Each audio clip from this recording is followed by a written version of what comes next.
السلام علیکم ورحمۃ اللہ وبرکاتہ نحمد و نصلی علی رسولہ الکریم اما بعد فاعوذ باللہ من الشیطان الرجیم بسم اللہ الرحمن الرحیم۔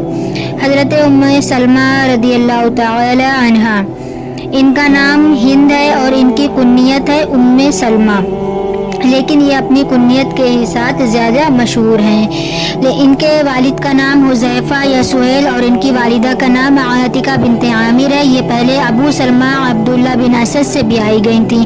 یہ دونوں میاں بیوی مسلمان ہو کر حبشہ ہجرت کر گئے تھے، پھر حبشہ سے مکہ مکرمہ چلے آئے اور مدینہ منورہ کی طرف ہجرت کرنے کا ارادہ کیا۔ چنانچہ ابو سلمہ نے اونٹ پر کچادہ باندھا اور بی بی ام سلمہ کو اونٹ پر سوار کرایا اور وہ اپنے دودھ پیتے بچے کو گود میں لے کر اونٹ پر بیٹھ گئیں۔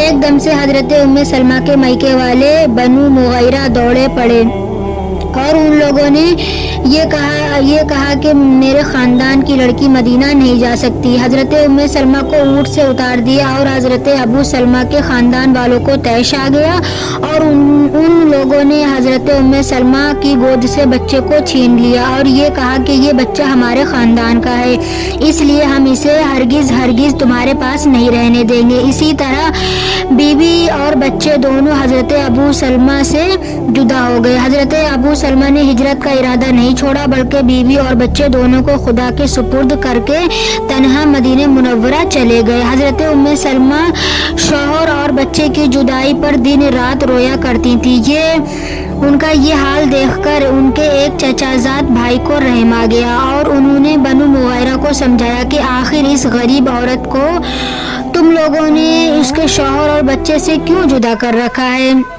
بیچاری کا حال تو دیکھو کیا ہو گیا ہے۔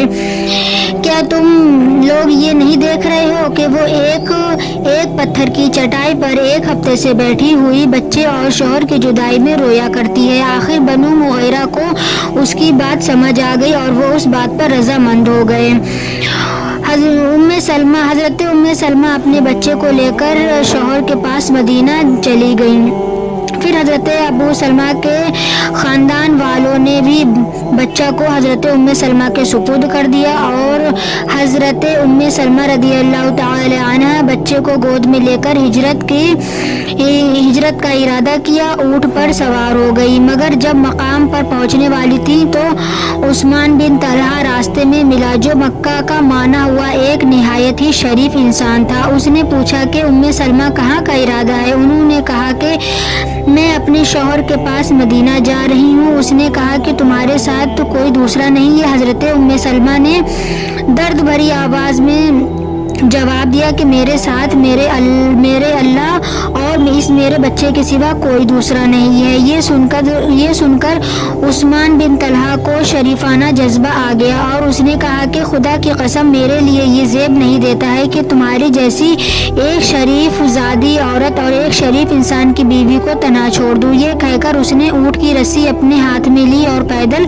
چلنے لگا۔ حضرت ام سلمہ کا بیان ہے کہ خدا کی قسم میں نے عثمان بن طلحہ سے زیادہ شریف کسی انسان کو نہیں پایا۔